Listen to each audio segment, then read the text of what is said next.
Yes, indeed.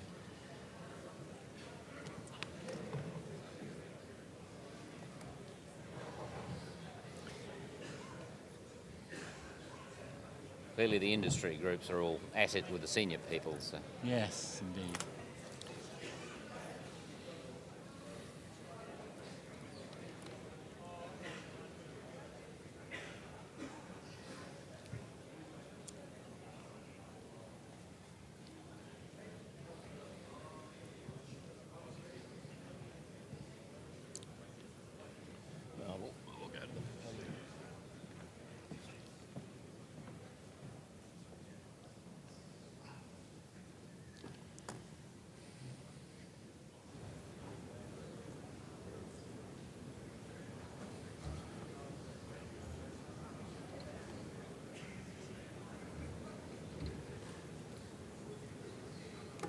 As they might say in the theater, break a leg.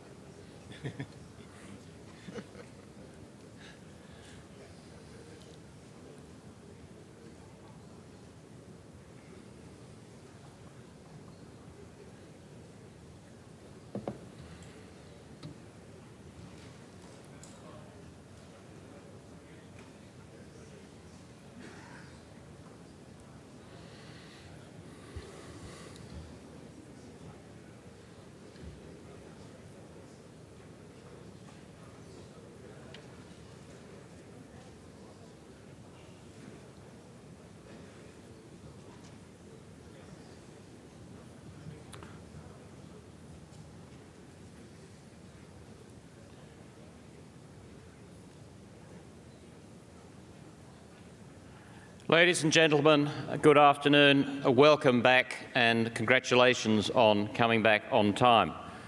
It's my great pleasure this afternoon to chair the first session focusing particularly on the topic of the economics of sea power. And I am honoured to be able to introduce the first speaker for this afternoon, Professor Geoffrey Till, from the Corbett Centre of King's College London. I would tell you that while Professor Till's short CV is available in the conference program, he has one other distinction to his credit, and it actually reflects the contribution that he's made to naval thinking, maritime strategic concepts, and to understanding the nature of the naval problem. And that is that the Royal Navy recently conferred on him the distinction of Honorary Captain in the Royal Naval Reserve. I have refrained from suggesting that, in fact, he's out of rig. But I think that those of us who've known Geoffrey over the years and have admired and used his work can be confident that his continuing work, particularly with its focus on the Asia-Pacific, will also continue to influence and forward naval strategic thinking. So with that, may I hand over to Professor Geoffrey Till. Good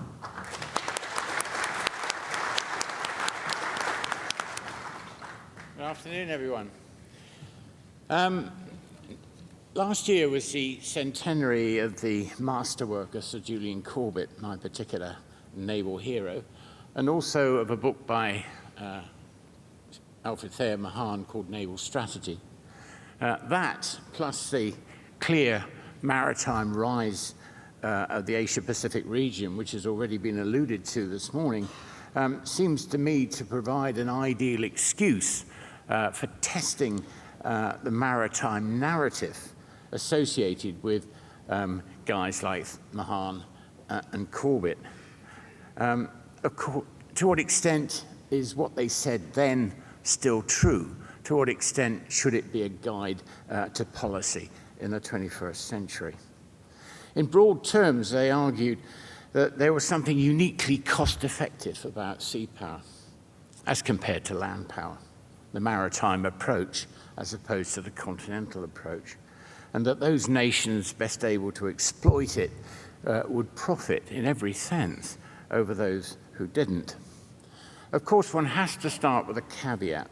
States are rarely, probably never, either sea powers or land powers. More usually, they're both, with mixtures of the two. For sea powers, the maritime dimension will tend to dominate and to shape the way that the state thinks about its land forces and its air forces. In land powers, continental powers, it's the reverse. So really the issue, particularly behind what Corbett had in mind, was the balance between the various elements of national military power. This done properly, both argued, maritime powers would always have the advantage. And that's really what the historic record, broadly speaking, seems to confirm, or at least so Mahan thinks, this famous quotation of his that you will all have come across. The Europeans discovered this, 16th century to the 20th, roughly speaking. For them, maritime power meant a potent mix of a small, relatively agile army, extensive naval and economic power, which in turn made possible a wide-ranging grand strategy based on economic pressure exerted through sea power. Nowadays, of course, one would mix the Air Force into the collection. And basically speaking, the way it worked was something like this.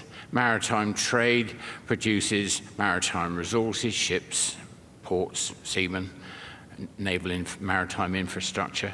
That produced naval strength. That produced conditions for maritime supremacy, the ability to trade with advantage.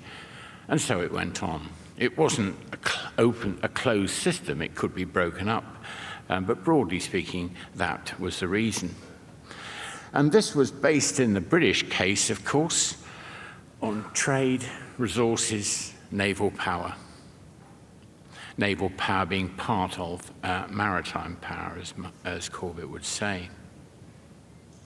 So what was involved in this was, basically speaking, financial attrition of adversaries, even with the cost of war spiraling enormously.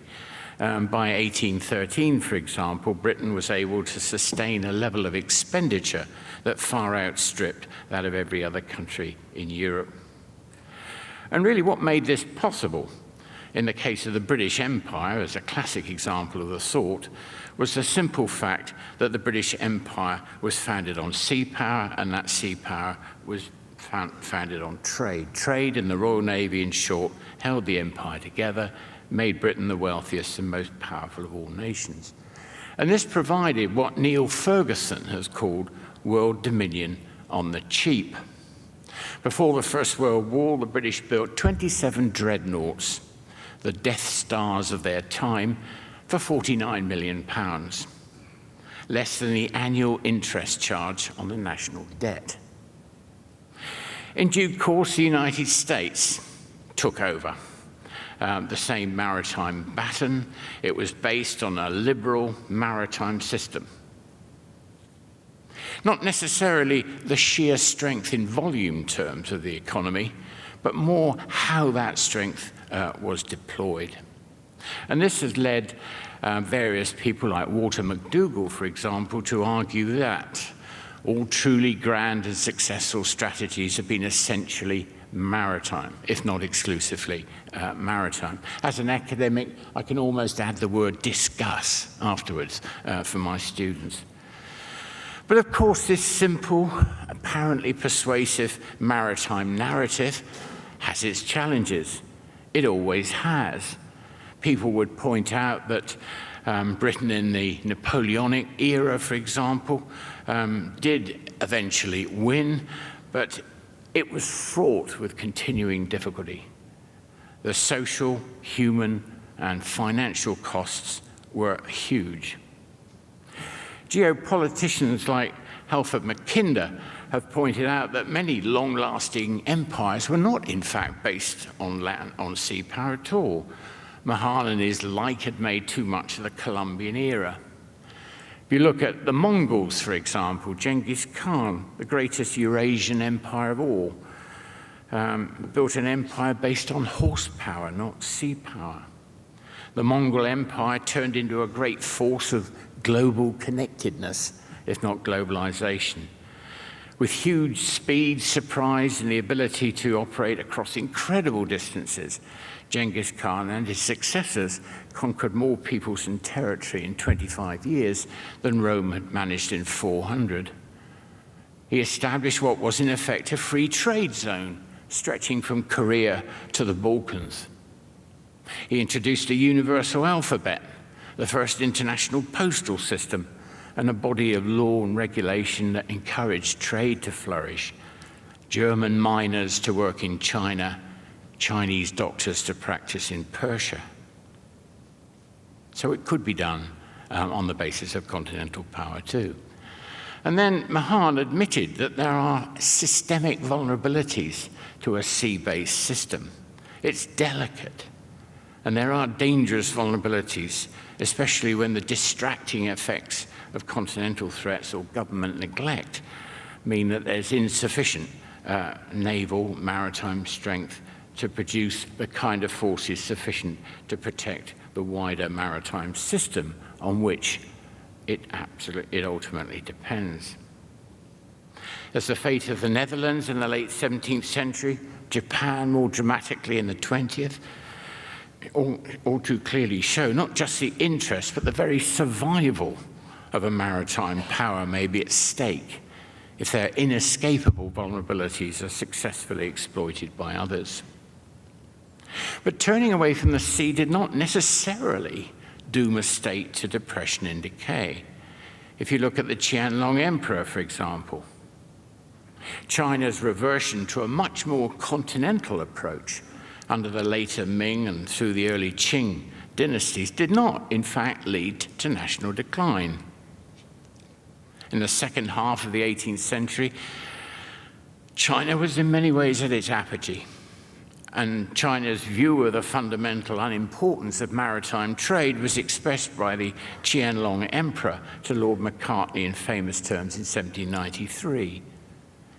Our dynasty's majestic virtue, he said, has penetrated into every country under heaven, and kings of nations have offered their costly tribute by land and sea. As your ambassador can see for himself, we possess all things. I set no value on objects strange or ingenious, and have no use for your country's manufactures.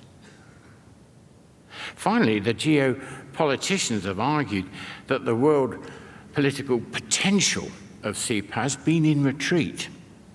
Transcontinental railways were facilitating the concentration of industrial capacity as a route to power rather than the acquisition of colonies and sea power. Clearly, the German economic rise of the late 19th century and Russia's a little later did not depend on sea power.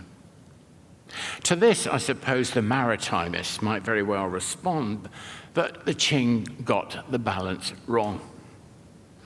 And so, for that matter, did Japan and India.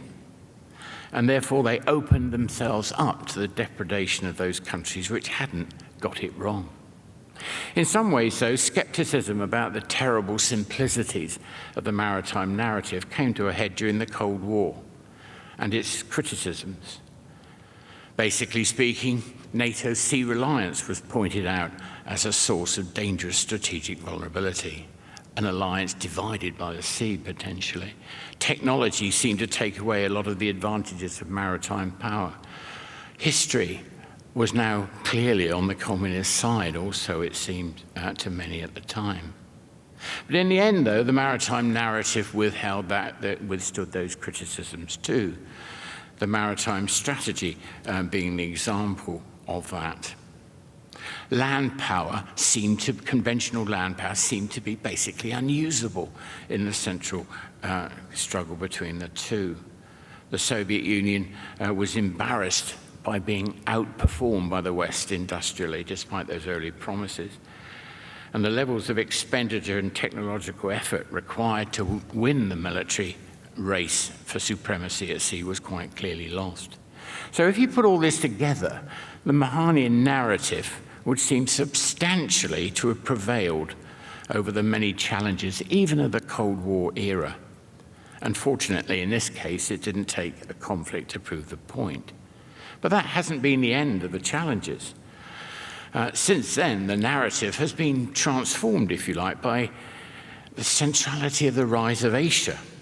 Something like 87% of East Asia GDP in 2008 is credited to seaborne trade, and that's almost doubled over the past two decades. The region's naval investment has risen accordingly. As some have argued that the lure of energy resources and the potential markets of the Gulf have, if you like, changed geography. The plethora of sinocentric pipelines, the improvement of land communications, according to some people, and I quote them, suggest we need to read a little less Mahan and a little more Mackinder. It's a useful reminder that overland communications have been historically crucial too, and remain so. I don't think this case should be pushed too far. Overland communications still remain more vulnerable in some ways and more expensive in others.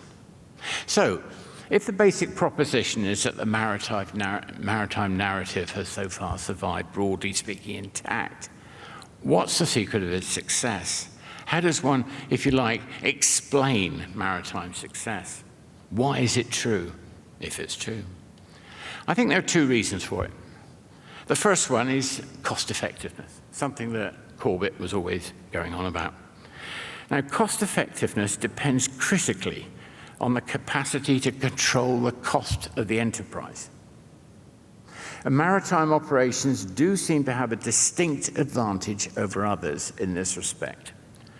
As Sir Francis Bacon remarked, this much is certain: he that commands the sea is at great liberty, and may take as much and as little of the war as he will, whereas those that be strongest by land are many times nevertheless in great straits. This wasn't to say that land operations would have to be avoided, not at all. The proposition of the Maritime School is that sea-based operations, maritime operations, can provide a strategy of offshore balancing, intervening in a limited and therapeutic way, I'll come back to that later on, where, when, and to the extent they wanted, always retaining the option of pulling out if circumstances demanded it.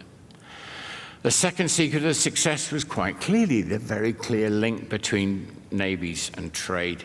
Cost effectiveness is increased when the nature of the task conforms most closely to the nature of the assets devoted to it. And here, the close association between navies and the creation of wealth is a huge advantage.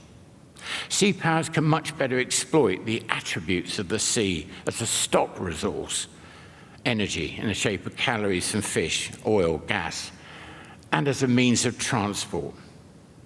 In the ancient world, for example, access to water transport, especially the sea transport, was a necessary, though not a sufficient, condition for the expansion of cities and the growth of states, because it afforded a much greater increase in the size of the population than could be supplied by local agricultural production.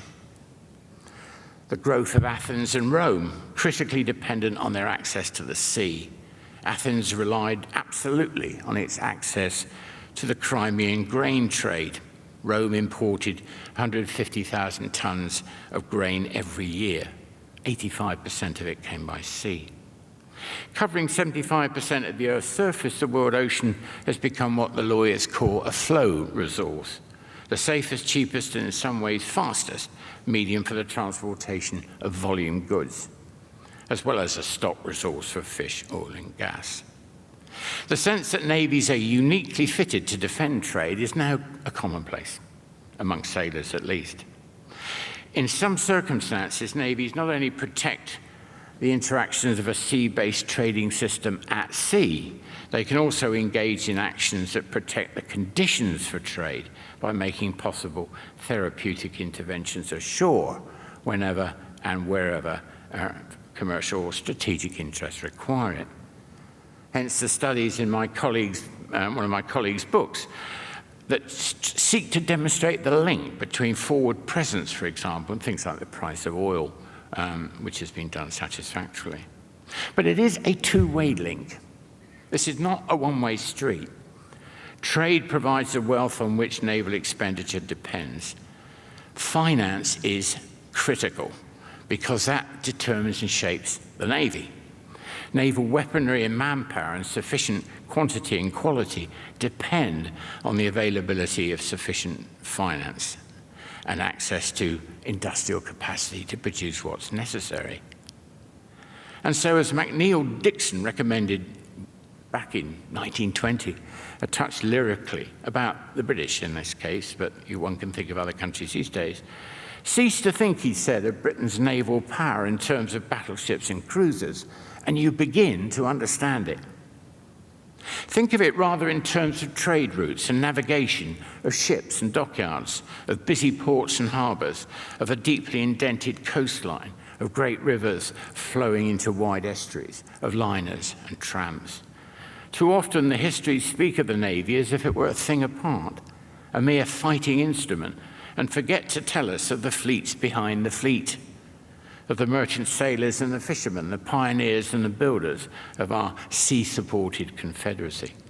We should speak of it as an empire of tonnage, carrying the weight of half the world's goods, a voyaging empire in everlasting motion on the seas that in the days of peace serves every race and country.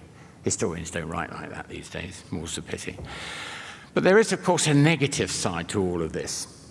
In many Western nations at the moment, the concern has risen less about the continued validity of the maritime narrative and more about their capacity to profit from it in comparison with the rising naval powers of the Asia-Pacific region.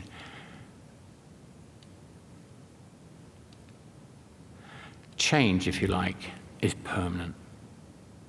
Thus, as one British government report said in 1727, command of the sea is frequently passed from one nation to another, and though Great Britain has continued longer in possession of this superiority than perhaps any other nations did, yet all human affairs are subject to great vicissitudes.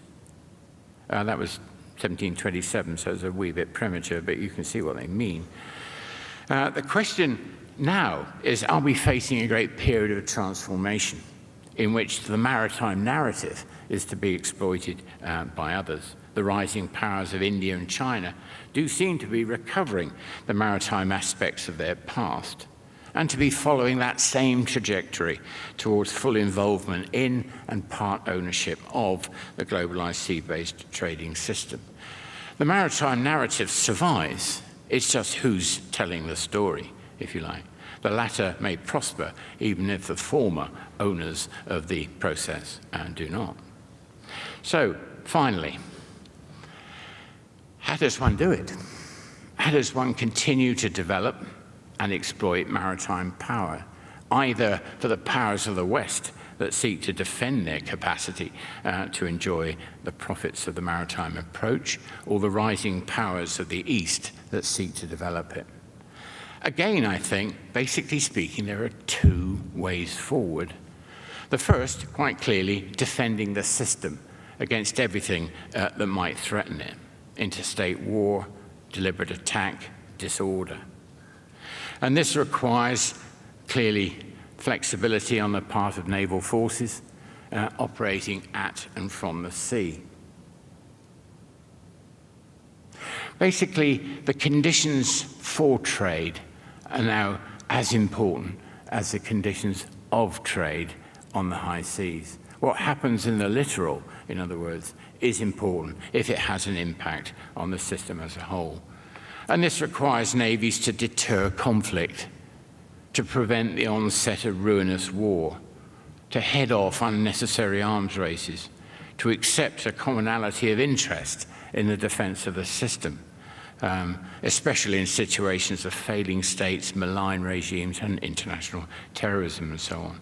It's very hard to exaggerate the importance of sea power-enabled engagement of this sort. Specifically, system defense, if that's what we want to call it, requires having access to an appropriate force structure what might be called full-spectrum naval diplomacy, and the capacity, where necessary, to conduct limited expeditionary operations ashore.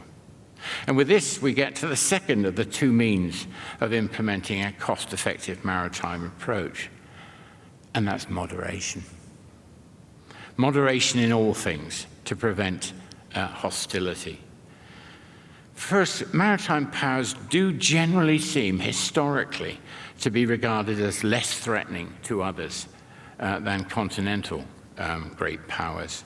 Norman Angell pointed out in 1915, for example, that the world feared German militarism, but not British marinism, because, and I quote him, marinism does not encroach on social and political freedom as militarism does.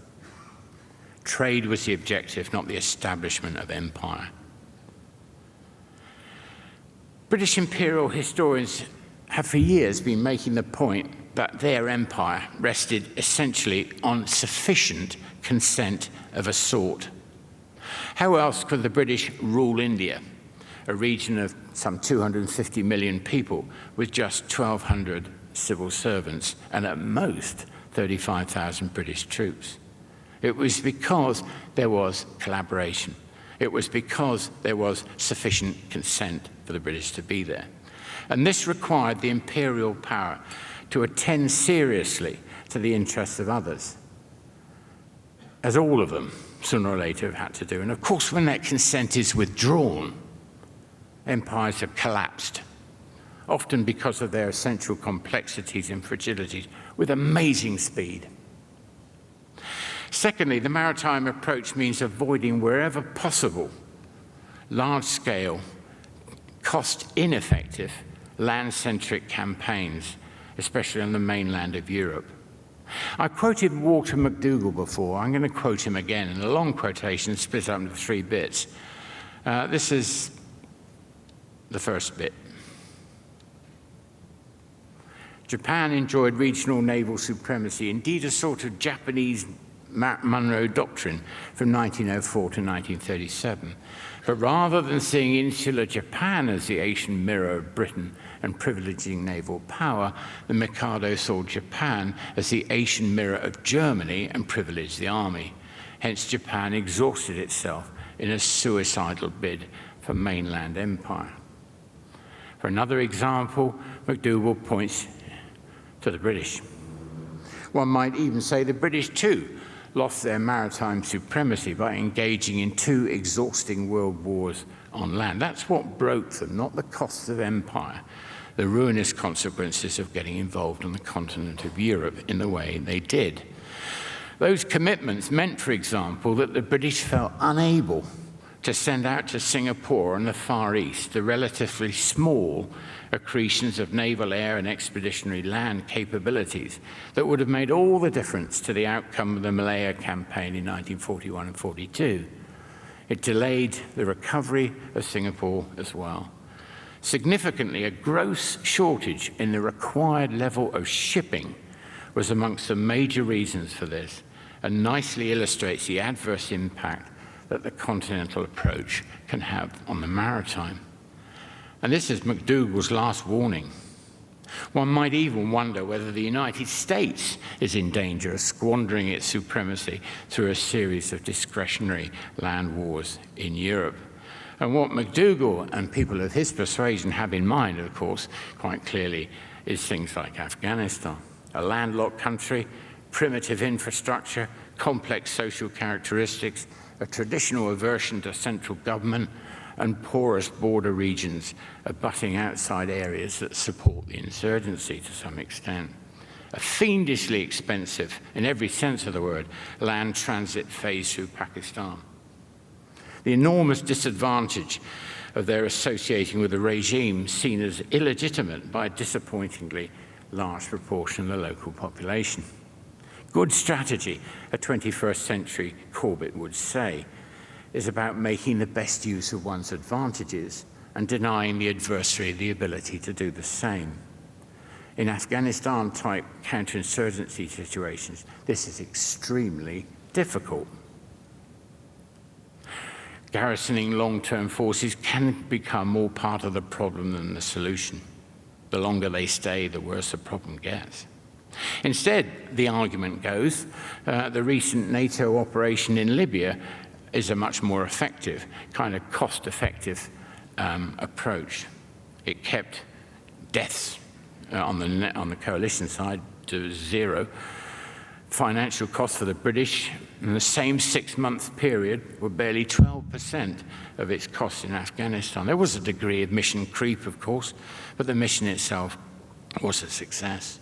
But the objection might be, as British Field Marshal Robertson in 1916 said, not his words, but that's what he meant, wars pick us, we don't pick them. We don't have the luxury of deciding which wars to get engaged in.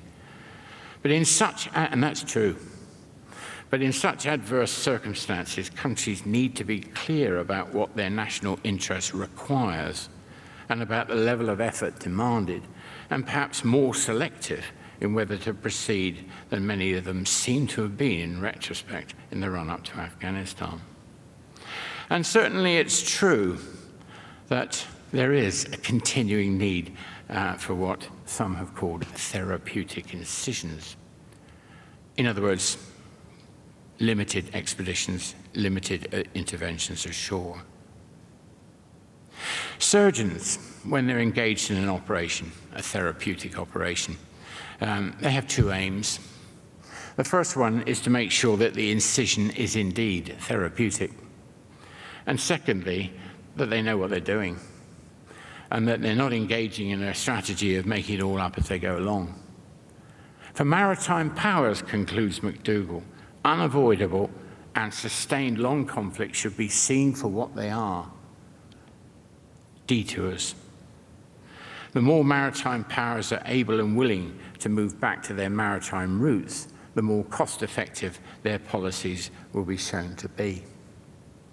So what are the conclusions in this sort of grand review of the maritime narrative?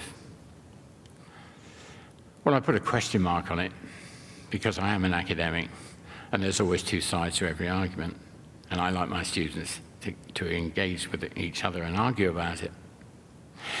Contemporary development suggests that the more these two basic maritime approaches, if you like, are adhered to, the greater the likelihood that Western maritime powers will be able to sustain their peace and prosperity with the maritime approach, and the rising powers of Asia to develop it. So that's conclusion number one, if you like.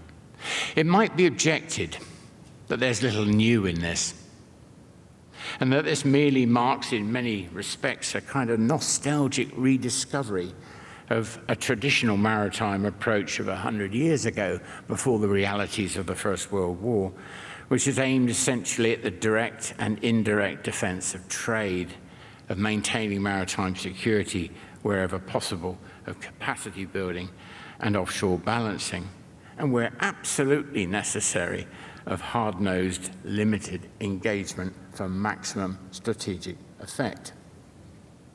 And I think that's true. This is not new. But it seems to me that this is a recommendation, not a criticism. Such a strategy has served the maritime powers well over the past several hundred years. And despite the occasional exceptions of the past and the obvious novelties and manifold obscurities of the future, seems likely to serve the emerging generation of maritime powers in the Asia-Pacific equally well now. Thank you very much.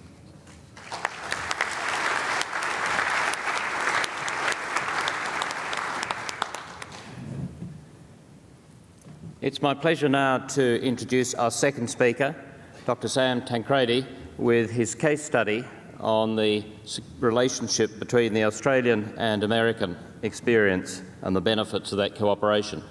I would say that he has had a distinguished naval career, including Sea Command, as well as being an equally distinguished analyst. He has promised to be provocative, and knowing, in fact, how Sam has in the past many times provoked and contributed and stimulated debate, one tends to think of moving from operations to analysis as going from being a poacher to a gamekeeper. I suspect that for Sam, going from operations to analysis has been the other way round. With that, I ask him to speak to you this afternoon.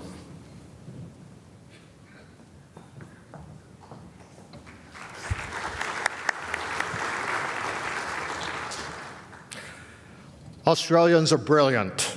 You are brilliant people, and I compliment you, because if the security relationship between the US and Australia was a business relationship between two corporations, you would have business professors from major business schools here, Harvard, Stanford, Wharton, interviewing you and ask how you were to develop a partnership in which you get so much indirect and direct economic benefits as well as security benefits from.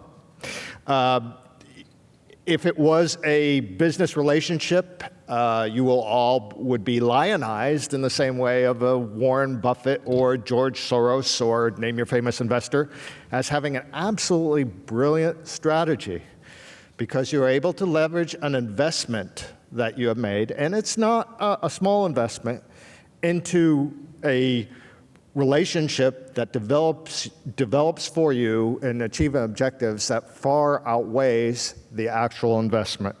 That's my message to you, and I begin by complimenting you all on what you have achieved in this. It is true that we normally do not look at our security relationships in equivalent terms as you would in economic terms, equivalent to business relationships.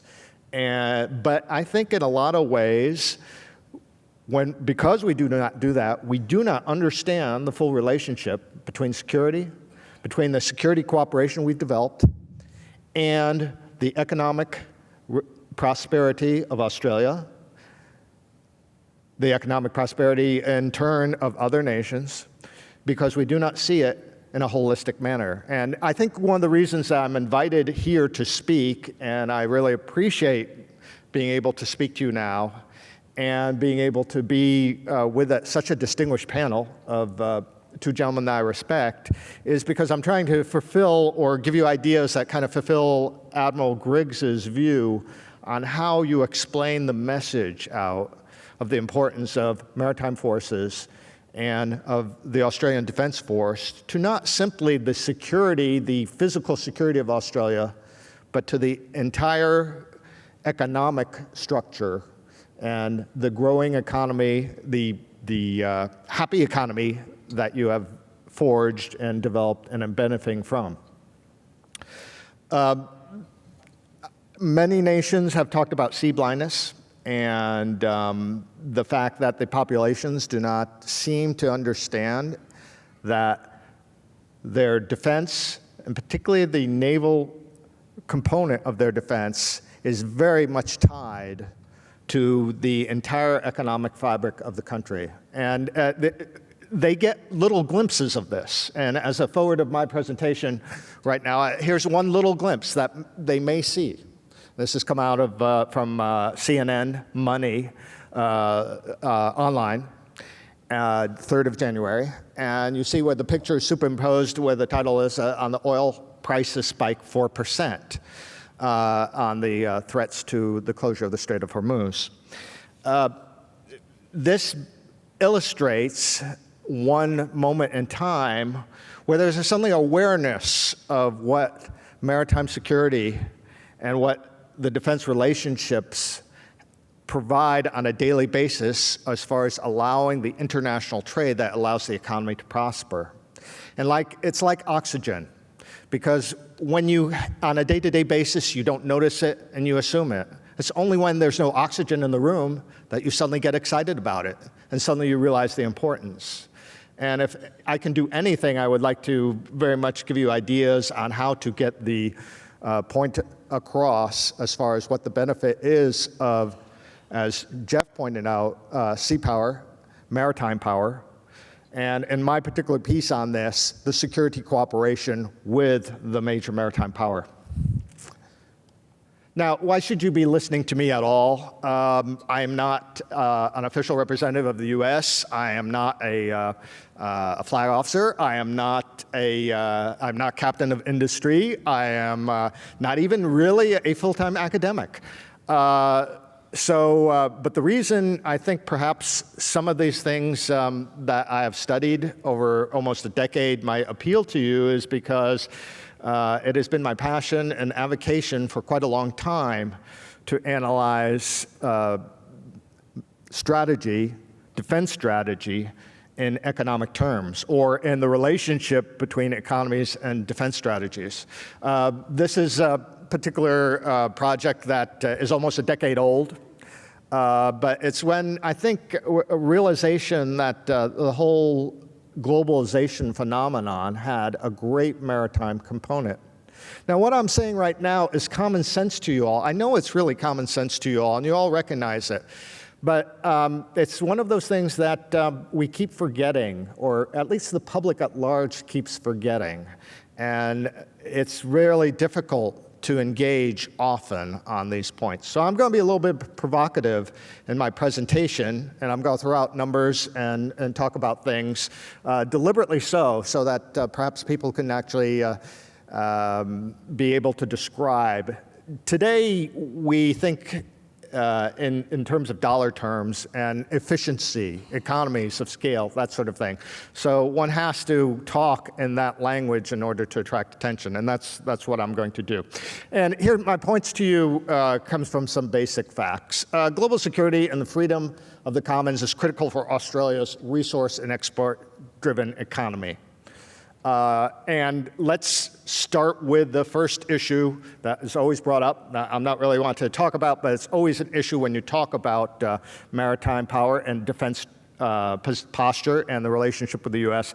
The China issue always comes up because immediately there are always concerns about what kind of friction that security cooperation with the U.S. is going to get you into vis-a-vis China. And I want to tell you that there's a great irony of this because China is both your customer, but China is also a potential threat.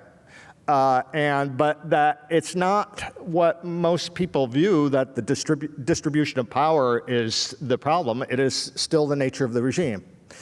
And I say that because I've heard speakers talk about the rise of China, and then some talk about the rise of India as if they're somehow similar. I don't like the term rise. China is becoming a wealthier, a more successful economic nation. And in the nature of things, that itself does not bring the potential for conflict. The conflict exists as long as the Chinese Communist Party refuses to share power with the rest of the Chinese population. Because the one thing that we found out in crunching the numbers in the quantitative analysis of foreign policy and political science since the 60s is that, in truth, it is an absolute fact that true democratic nations do not fight with other true democratic nations. So what I'm telling you right now is one of the issues in the security relationship with the U.S. is always, where is that positioning us with China? I don't think it's positioning you in any position that you're not otherwise going to be. So that's all I want to say about that issue at this time. The Australia-U.S. Defense Alliance provides access to, and these are in Australia dollars, I would argue that it provides Australia access to $669 billion in security insurance, leveraged from investment of Australian $26.5 billion. You can quibble about the numbers, and defense budgets keep changing. But basically, you are in the unique position, the brilliant position, as I said, of being able to gain the benefits of alliance with an investment that, although in terms may seem rather large, is not an overwhelming, proportionally large aspect of the alliance itself. The Royal Australian Navy and U.S. Navy, or Royal Australian Navy and Department of the Navy relationship really facilitates Australian participation in many of the major Asia-Pacific cooperative security initiatives. We understand that. The initiatives as far as the use of Darwin represents that understanding. And that's one of the aspects of it. But at the same time, as I said, there are direct and indirect economic benefits. Australia is in the unique position of being the #1 foreign industrial participant in the U.S. naval shipbuilding program. And what is unique about that is that shipbuilding in the U.S. is a very tightly controlled interest of Congress. And to allow a foreign shipbuilder to build a ship used by the United States Navy is a big controversy. But actually, the only nation that you could say is building a ship, it may be built in the U.S., it may be a subsidiary of an Australian company, but in effect, the only nation that is building a ship for the United States is in effect Australia in the LCS program. And that is unique. And if there was justice in the world, Austral would probably be paying royalties or at least a commission to the Royal Australian Navy, because if it weren't for the security relationship developed between the navies, I don't think that would ever been considered, no matter how good the ship might be or might not be, or how unique the design might be. And this is another way of showing how the security cooperation actually provides an economic benefit. U.S. defense industry has directly invested, and this is a fairly low estimate, at least $1.2 billion in Australian industry in the past 10 years. Now, this figure comes from the public statements of public corporations, that is traded on the stock market. I have no idea, because private corporations do not need to release such statistics. I don't know what the real figure is, but I can tell you at least that the security relationship and the way that we have developed an international security cooperation is providing at least a significant investment into Australian industry coming from the U.S. Side. And this is something that is beyond simply the security cooperation, but this is something that I always like to point out to those who argue that defense spending is, of course, a drain on economic resources rather than an investment in the future of the country, that much of the long-term there's a longer-term impact. Much of modern civil technologies that we use today and take for granted are actually results of defense innovation. Easy example, internet, having worked its way through the original ARPANET, cell phones, which is actually based, some of the developments that Qualcomm and others utilized was actually directly from a Navy DAMA program, which is a means of satellite communications, GPS. All those came actually as investments in defense technology that became civilianized. This, again, is part of the economic benefits of defense programs, and in the case of Australia, economic benefits of the relationship with the U.S. Let me talk a little bit about comparisons when I'm talking about this relationship. And again, these are numbers that people might argue a bit, and you can read them. I will not read them to you, but I want to talk about two aspects that shows some of the in this comparison. Obviously, in the case of the U.S. and the size of the population, the size of the economy, many things that the U.S. does obviously is going to dwarf Australia. You have a population of 300 million as opposed to the 22.3 million, which were the estimates I was working with. There's great difference. I want to point that the overseas investment of Australia, actually 40% of your overseas investments is actually in the U.S. And the foreign direct investments in Australia, about 25% is coming from the U.K. and about 24% is from the U.S. I point that out because I am one of those people who believe firmly that if you did not have a strong alliance with the U.S., if you did not have a security relationship, that these numbers would not be the same, quite frankly. There's a view that markets take care of themselves, and really economics is divorced from military power or from defense posture and from defense relationships. And I would argue very much that that is not the case. that the two are complementary. And if Australia did not have the strong defense relationship, the strong relationship it has, both traditional and current, with the US, that you would not have that sort of figures. They're tied together. In defense spending, of course, the US dwarfs Australia, and likewise in personnel deployed overseas. These are figures that people can argue with, but the point of the matter is that in this contribution, my argument is that you are getting a very, very good deal out of the security cooperation relationship.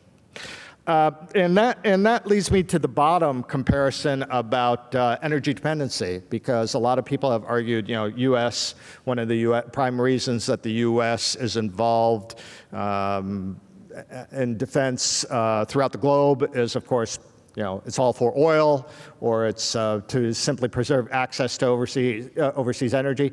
In reality, many nations in the world are much more dependent on overseas energy. The 80% comes from financial sources. We can probably argue whether or not Australia is 80% dependent on overseas source of energy. But the one thing that I will point out to you is the US and its 49% dependency, about 25% of that comes from Canada. So closing the Straits of Hormuz would be a terrible disaster for the global economy. And it would hurt the US, but it would probably hurt the US a lot less than it would for most other nations. The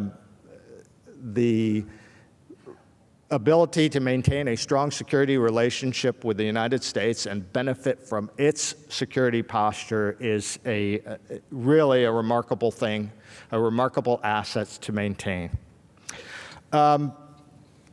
Again, I would say with the similar policy objectives, Australia gains somewhere around a 2,500% leverage from its defense spending, as well as access to a global, in terms of access to a global alliance. If measured in terms of population, Australia defense spending would have to double to equal the US in a percentage of contribution. I would argue with you that the US alliance is worth at least $25 billion to Australia in cost avoidance. Or actually in cost savings, because of not having to spend that money on defense. If measured in terms of the protection of overseas exports, Australian defense spending would have to measure about at least 46% to equal US as a percentage of contribution of the overall security relationship.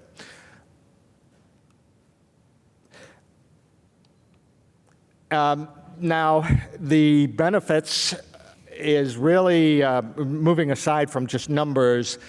The benefits in naval cooperation between Australia and the US are, in fact, of the highest order in the overall security posture for Australia.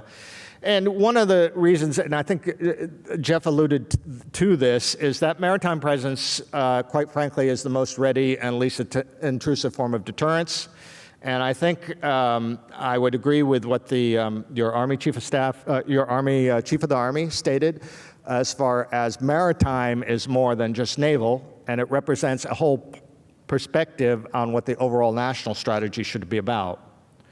I would say the essential link for jointness is, in fact, maritime capability. And the two aspects that will always, the aspects that affect that is, of course, maritime forces, when they operate, do not normally infringe, in peacetime, do not normally infringe on anyone's sovereignty, and that they are forces in which a maritime partnership is fairly easy, relatively more easy to generate than land forces or other forces. It's just I don't know if you could argue it's the culture of the sea, or just the fact that navies are considered as less threatening instruments of power than others.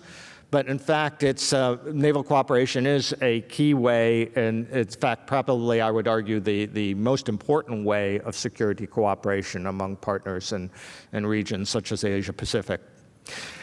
And the reason for that is that naval forces can never be separated from their geoeconomic purposes. Jeff alluded to that. Navies and maritime forces constitute a form of economic insurance. And they do in a way because they provide the access to the global trade and the international system that is essential. Admiral Griggs talked about wanting or thinking of a term that would replace sea lines of communications as a term. In my studies, we use the term sea lines of commerce because the sea lines of communications cannot possibly capture what, in fact, is the absolute dependence of international trade on the maritime world. The resource produced in Australia, exported to others, it's not going to be flown there, and it's not going to be driven there. And it's going to travel one way, and it's a fact of geography, a fact of creation, that the maritime world is the means by which, in weight and volume, trade travels throughout this earth. And navies have the unique role of being created not simply to impose military power, but to preserve each nation possessing a navy's access to that trade, to avoid the situation where their oil prices spike because someone has actually closed a strait or actually cut off their access. And again, when you look at the relationship between Australia and the United States, you have to see, I would argue, it's a very brilliant relationship with a lot of benefits because it allows for you to leverage the investment you are making with the major maritime power in such a way to achieve the objectives that benefit your economy both directly and indirectly. And I took off from various sources the argument that the Royal Australian Navy is the 15th ranking Navy. Perhaps it's higher, I don't know. It's a question of how you evaluate it. But I think the leverage of that size Navy with the great interoperability that you've achieved with the US is developing a power that an influence on the global system in both security and economic terms that vastly outweighs, or I wouldn't say vastly outweighs in economic terms, the economic investment. What are some of the benefits for the Royal Australian Navy directly? You know this, the weapon systems in development and economies of scale. Why should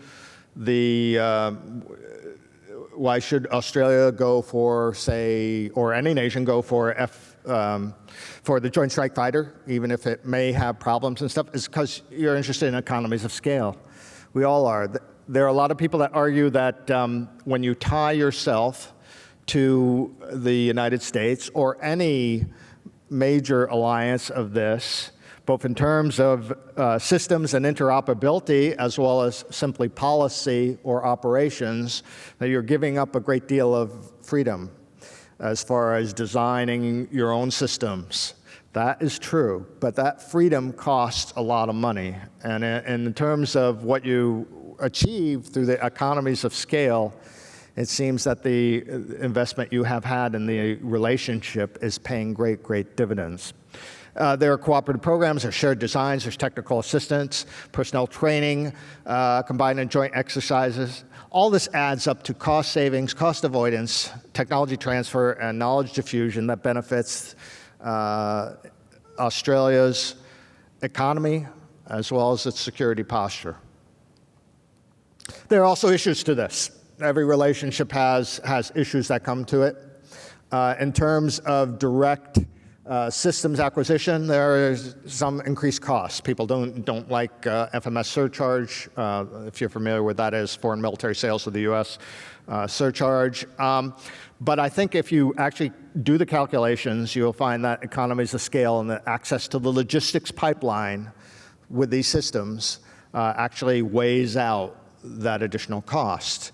Effect on domestic industries. My message to you is I think that the access that Australian defense industries get to the U.S. market and the investment that U.S. industries are making into Australia vastly outweighs any negative effects it might have on domestic industries. The market here in Australia for high-tech military systems is simply too small for major companies to invest a great deal of money unless they are partnering with another nation, in other words, the United States, that has a market that can sustain great economies of scale. And that's what part of what the security cooperation relationship brings. There's the issue of interoperability requirements. The U.S. is always changing out its system for a new system, and it costs money to follow along. But ultimately, I think that following along does increase the capabilities and also increases the economic leverage. Participation in that process of continuous development is a benefit to Australia. One red area might be data sharing and security, because I think the U.S. isn't doing enough with its treaty allies to ensure that they are comfortable with all the access to the data and the basic data of some of the systems, particularly the IT systems. But I think most of that is U.S. bureaucratic inertia rather than any deliberate design. Having a lot of experience in working on the issues of ITAR reform and that sort of thing, I would argue that bureaucratic inertia is a big factor in that. But the one area that also critics could have is saying that when you have this close security relationship, you're really tied very closely to the strategy and policies of the United States. That's true, but I would argue that being democratic nations with a culture that supports individual freedom, enterprise, free markets, there are natural and inherent overlaps between our objectives and our strategies and policies that far outweigh any particular disagreements that we might have on any specific aspect of what these policies are. So, to summarize to you, I would argue that your defense relationship with the U.S. Facilitates a tremendous amount of overseas investment, that is, with the U.S. It facilitates a great deal of foreign direct investment into Australia.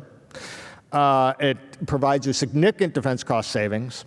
I would argue this $25 billion in defense cost avoidance is one thing that is a result. It's providing at least $100 million average annual investment in Australian defense industries, and this is a low estimate based on the corporate reports that I was able to acquire and assess. And then it provides Australia with influence in global politics beyond its own reach based on the defense investment that you are making. In addition with that, I would argue that the maritime components of the relationship is providing the leverage. Obviously, it provides the leverage of a global navy. It helps the deployability of Australian forces. It's providing economies of scale. I know that in the case of the shipbuilding industry, it's providing at least $20 million in annual direct profits to Australian industry. That's a very low estimate. And also, I would argue that's the maritime component that is the most critical to the economic well-being of all the components in the security relationship. So, my overall assessment to you, the U.S.-Australian defense relationship is the very best deal on national security. There is none better on this planet, with the possible exception of Eastern European nations and NATO. We have a colleague from the Russian Navy here, and I was served once in a diplomatic post. I'm fortunate not being on active duty. I don't have to be so diplomatic. That is a unique investment because their relationship with NATO is basically the element that most greatly preserves their own independence. So I would say that perhaps in security relationships, they are the most brilliant of all, but Australians are pretty darn brilliant as far as fashioning a relationship and gaining the most out of their defense investment. Royal Australian Navy and the United States Navy relationships remains the core of this security relationship. I'm not saying that it's not relationships between the other services. I'm simply saying that because Australia has recognized that the geography of its region requires a maritime focus on its joint armed forces, that it is actually this maritime component that remains the core of the U.S. and Australian defense relationship. And if it was viewed as an investment strategy in the business world, And we all know that our relationship is a product of historical circumstances as much as investment strategy. We work through it through a world war. It is a historical phenomenon as well as an investment strategy. But if you looked at it as an investment strategy, it would be seen as a work of utter brilliance on the part of Australia. And that is a provocative message, I know. It's a message that I'm providing you or giving you or suggesting to you. And the thing that both the population of Australia and the U.S. needs to understand is that the security relation is providing direct economic benefits. As I said, cost savings, cost avoidance, investment in technology, direct investments in Australia. And then the indirect economic benefits of facilitating the economic relationships between the two countries and generally keeping the maritime world safe for international trade. And it is on the maritime world that international trade is dependent. Yes, dollar amounts in the financial world may travel along electrons, and we may shift investments through electronic means, but we still have no other means except the maritime world to transport resources from one spot to the other in bulk and weight numbers. And it is my great pleasure to address you. I appreciate the opportunity, and hopefully I've given you some ideas, and I recognize being deliberately provocative, but based on the theme of what the Royal Australian Navy's contribution is to security and prosperity, I would like to point out that the relationship you have forged with the United States, particularly with the Department of the Navy and with the U.S. Armed Forces, is one of those aspects that is delivering you a lot of good, very positive, direct and indirect economic benefits. Thank you.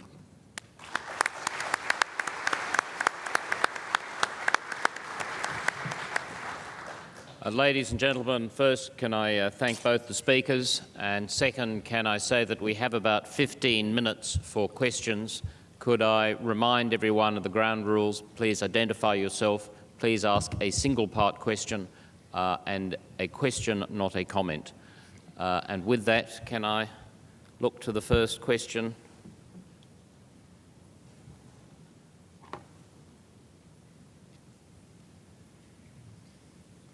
Professor Till, I'm Tim Coyle from the Department of Defence. You made the case for maritime campaigns against land campaigns and indicated the drastic consequences of a continued land campaign. How in the future do we withdraw from extended land campaigns? How do we convince our politicians that extended land campaigns should be avoided in favour of maritime expeditionary forces or however? Thank you. Good question. It seems to me that the arguments in the West, in the UK, in the United States at any rate, are actually fairly easy to make now in the immediate aftermath of Iraq and Afghanistan. I believe it was the former US Secretary of Defense who made reference to, I think it was MacArthur's original statement back shortly after the Second World War, that anybody who contemplates a long land war on the Asian landmass needs its head examined, was the phrase he used. And I think at the moment that there's a sort of trend of opinion away from a future engagement of that sort, which means that, in a sense, the maritime narrative, if you like, is at the moment pushing on an open door. And I think it's also interesting to see that this isn't just a conclusion that is being drawn by those who directly participated in those two conflicts.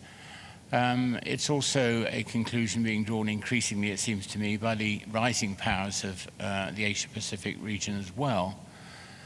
This isn't to say that sometimes things like that are historically necessary, that they're unavoidable. I made that famous quotation about, wars pick us, we don't pick them.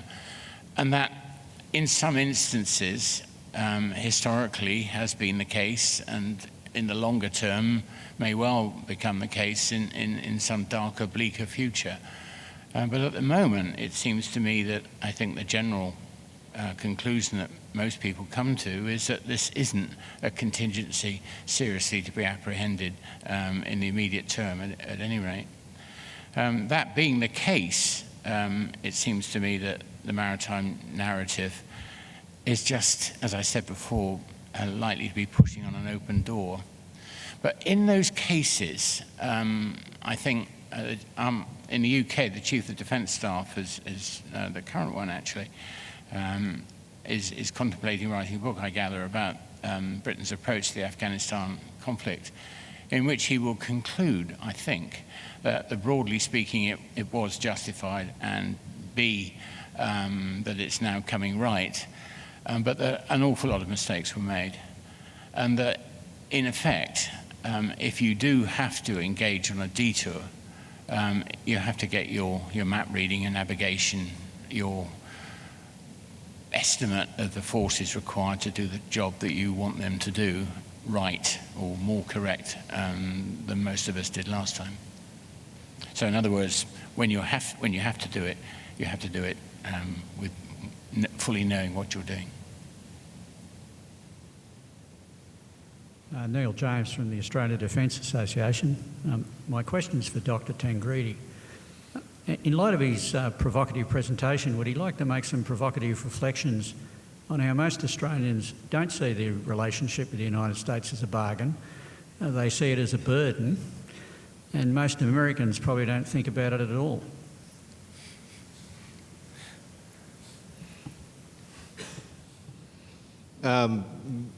Would you repeat the question? Well, most of the cultural left in Australia would regard our defence and national security bargain with the United States as a burden. They don't look at it from the point of view that just like, you know, the British subsidised our defence for decades, now the Americans do. I would assume that most Americans don't think about Australia at all. So I'd be interested in your reflections on how, when we have this great bargain, it's just so difficult to sell it to the Australian people. I think the difficulty is based on the fact that there's a lack of realization that the positive or the good times that we have today, which relatively wonderful economies, despite the global downturn, that was not achieved through a historical effort in developing a very secure, safe global economic system. And that, it's very difficult for people to understand that if the situation were slightly different, if it was a routine aspect of international politics for nations to close, for example, straits, to cut off trade in one way or another physically, we wouldn't have a global economy. We would not have the global economy we have. And it's only in certain periods, the example that I threw up in the presentation, that people get a glimpse of what could be if we hadn't made this investment. There is, of course, always going to be people who disagree with that, but I think that it is the natural trajectory of U.S. and Australia to sail in the same direction as far as the objectives and policies. And that anti-Americanism or whatever occurs is simply part of, cost of doing business in that. I got a feeling I'm not really answering your question all that well, but what I would say is this. We talk, the language in terms of understanding of the world is now a very business-oriented language, which is why I'm trying to pitch the presentation, why my presentation was in that in that format and trying to talk that language. And I think to convince the public of the value of defense investments, we have to start talking that language and emphasizing that. I really think that any Australian government should be really talking about what great advantage it is, what great leverage Australia has achieved through the relationship with the United States, and not talking about it is kind of ignoring a very big reality. Thanks, Sam. Okay, up the back. Lee Cordner, private strategic analyst and part-time naval officer. My question goes to both presenters. For Professor Till, your thesis that you outlined very eloquently for us, you could almost argue that that is what the Obama administration is now endeavouring to do with its revised defence policy and strategy, apart from the fact it's being driven by economic necessity. I appreciate your comment on that. And if I could link that to Dr. Tangredi's remarks, assuming that the US isn't completely naive in this apparently unbalanced defence relationship with Australia, if you were to analyse it from a US perspective, what would be the key cost benefits? And perhaps those two answers could be linked. Thank you. Yeah, I'll start. Yes, I think you're quite right. I think the Obama administration is indeed following a national strategy that looks, at any rate, superficially, much more maritime, much less continental, much more traditional in a way, and much less focused on counterinsurgency involvement in messy situations on the landmass of Europe, of Asia, than it has been doing. You attributed this to financial pressure, and that's undoubtedly part of it.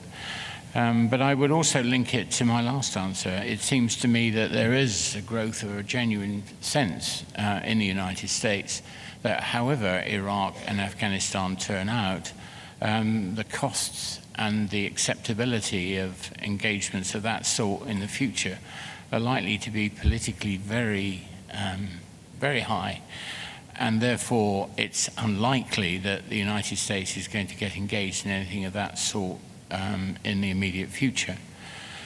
And in a sense, it seems to me that all of this has come together to drive the United States back to where people like Mahan said it should always have been anyway. But it's not just a function, I would argue, it's not just a function of a national strategy making in the United States. I think this is a universal consequence. I think you can see it in many of the countries of Europe, and I think you can see an awareness of the issues and of the potential costs of large-scale conflict of a conventional sort in Asia, the Asia-Pacific region as well. If you add to that the growth of trade that has been the theme of this conference so far, the importance in the Asia-Pacific region of the development of maritime industries, the development of navies, the issues about what the consequence for the strategic architecture of the whole world will be in consequence of the rise of China and India and Brazil and who knows, the return of Russia and all of that will be. It's being played out in the maritime sphere at the moment, and I think it would take quite a substantial shift in opinion in events to turn it away from that route at the moment. And for evidence of that, one last comment, the evidence of that, I and many other observers have been actually quite surprised at the very limited impact the so-called Arab Spring has had on the Obama policy towards Asia. As far as I can see, it's had virtually none. And if I was looking for evidence of the fact that we are seeing a substantial shift in the United States and other countries back to normal, if you like, that would be it.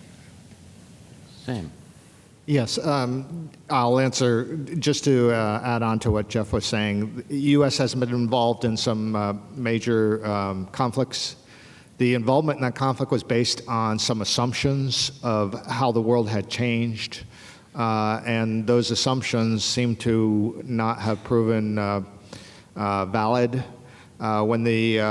I believe that when the Bush administration first decided to get involved in removing Saddam Hussein in Iraq, their model for that was Eastern Europe. They thought that merely no one expected a major long-term conflict there. If you simply remove the tyrant, then the people will institute democracy, people will dance in the streets, and poets would be elected as presidents.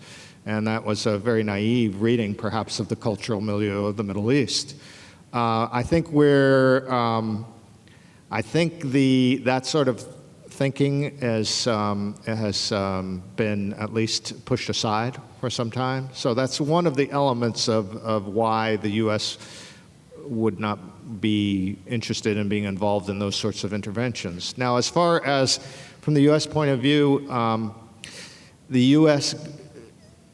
has, for the past 50 years, the U.S. has made an oversized investment in defense.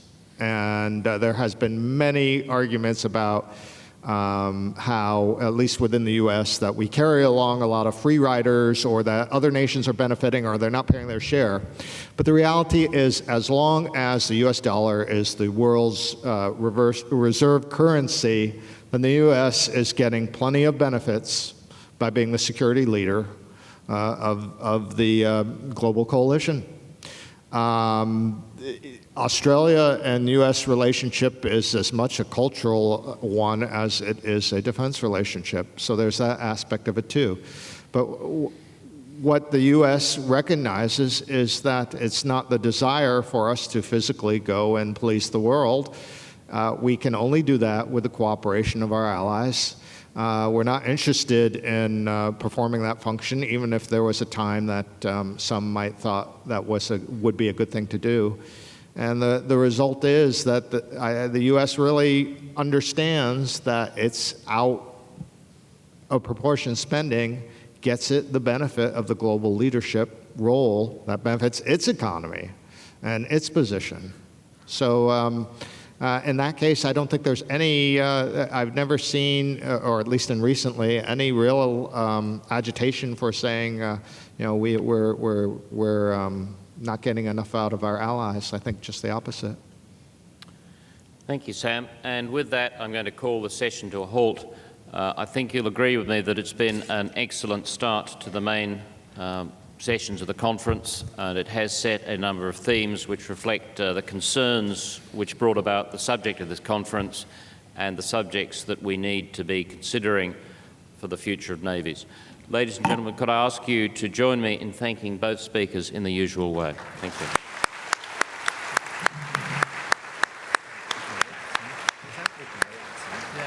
And if I may turn to logistics, you have half an hour for afternoon tea and looking at the exhibition. Could you please be back in the theatre sitting down by 15:40, or for those of you who are more civilised, 20 to 4 or 3:40 p.m. Thank you.